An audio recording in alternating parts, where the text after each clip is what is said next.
السلام علیکم ورحمۃ اللہ۔ آج کل حیدرآباد میں اور شاید اسلام آباد وغیرہ میں بھی آنکھوں کی انفیکشن کی بیماری پھیلی ہوئی ہے نا، اور اس کو کہتے ہیں کنجکٹیوائٹس۔ اس میں اگر آنکھیں سرخ ہیں تو وہ الرجی کی وجہ سے ہوتا ہے، اس کا یعنی وہ لمبا پروسیس ہے اور لمبے عرصے تک رہتی ہے نا۔ لیکن اگر اچانک ہو جائے اور آنکھیں پنک ہوں یعنی سرخ سے تھوڑی کم سرخ، تو اس کو کہتے ہیں کہ یہ انفیکٹو کنجکٹیوائٹس ہے۔ یا تو وائرس کی وجہ سے ہوگا یا تو وائرس کی وجہ سے ہوگا یا یہ بیکٹیریا کی وجہ سے ہوگا نا۔ اس میں کیا ہوتا ہے کہ آنکھوں میں سفید مواد بن جاتا ہے، یعنی اسٹکی آئیز ہوتی ہیں۔ اس مواد کو پشتو میں چکری کہتے ہیں، ہزارے بال اس کو گیٹ کہتے ہیں، پتہ نہیں اردو میں کیا کہتے ہوں گے۔ اس کی وجہ سے صبح کے وقت اکثر آنکھیں کھولنا مشکل ہو جاتا ہے، کیونکہ اس مواد کی وجہ سے آنکھیں چپک جاتی ہیں، تو پانی لگا کر اکثر اس کو کھولنا پڑتا ہے۔ بیماری لگتی کیسے ہے؟ کسی کی بھی آنکھوں کو انفیکشن ہوگا نا، کسی طریقے سے اس کی آنکھوں کے آنسو یا جو ڈسچارج ہے اس میں، یا وہاں کی جراثیم یا بیکٹیریا آپ کی آنکھوں تک پہنچ جائیں تو چانس ہے کہ آپ کو بھی ہو جائے۔ جس کسی کی آنکھیں خراب ہوں اور وہ ایک تولیہ یوز کر رہا ہے، کوئی اور بھی چہرے پہ وہ تولیہ یوز کر لے، یا بیمار آدمی کے رومال ہوتا ہے وہ کوئی اور یوز کر لے، یا اس کے میک اپ کا کوئی سامان ہے وہ بھی یوز کر رہا ہے یا کر رہی ہے، اور عام ہیلدی آدمی بھی اس کو یوز کر لے۔ یا اس طرح ہوتا ہے کہ بیمار ہے آدمی، آنکھیں اس کی خراب ہیں، وہ آنکھوں کو ہاتھ لگا رہا ہے، رگڑ رہا ہے، وہ کیا کرے گا؟ ہاتھ اپنے کسی گلاس پہ رکھے گا، ٹیبل پہ رکھے گا، یا اور چیزیں جس کو وہ ہاتھ میں پکڑے گا، تو وہ بیماری اس کے ہاتھوں کے یا اس کے ٹیبل پہ جو ہے وہ شفٹ ہو جاتی ہے۔ اب کوئی ہیلدی آدمی اس ٹیبل پہ ہاتھ رکھے گا یا اس گلاس کو ہاتھ سے پکڑے گا یا کوئی اور ایسی چیز، یا اس کا تکیہ یوز کرے گا، یا اس کے نہانے کے جو کپڑے ہوتے ہیں واش کلاتھز اس کو یوز کرے گا، تو کیا ہوگا؟ اس کو بھی بیماری لگنے کا چانس ہوگا۔ تو بچنے کا طریقہ بھی یہی ہے کہ جس کسی کی آنکھیں اس طرح خراب ہو جائیں تو ان کی استعمال کی ہوئی چیزیں استعمال نہ کریں۔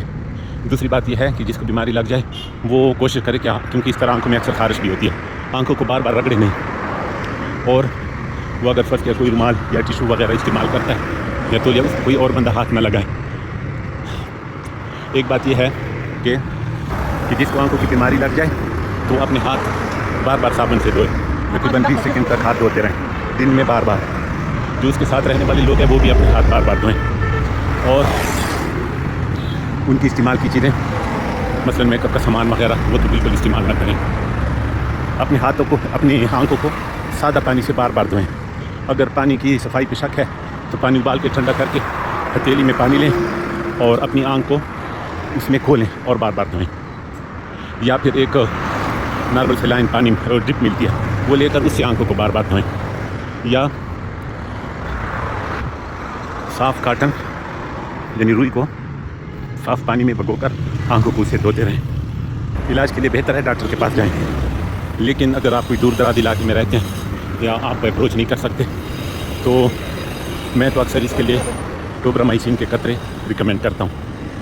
ٹوبرامائسین میں نے دوائی کا فارمولہ بتایا ہے، مارکیٹ میں اس کے نام مختلف ہوں گے۔ دوسری بات یہ ہے کہ اگر آپ ایک بندے کی آنکھیں خراب ہو گئی ہیں، آپ اس میں قطرے ڈالتے ہیں تو وہ ڈراپر جو ہے یا جو قطر والی وہ بوتل ہوتی ہے وہ اگر اس کی آنکھوں کے ساتھ ٹچ ہو گئی یا آپ کی آنکھوں میں بھی ذرا ہاتھ آپ کے انفیکٹڈ ہو گئے، اس کی آنکھوں کو ظاہر لگائیں گے، اس کی آئی لڈس کھولیں گے، پھر کیا ہوگا کہ آپ کی وہ بوتل بھی انفیکٹڈ ہو جائے گی۔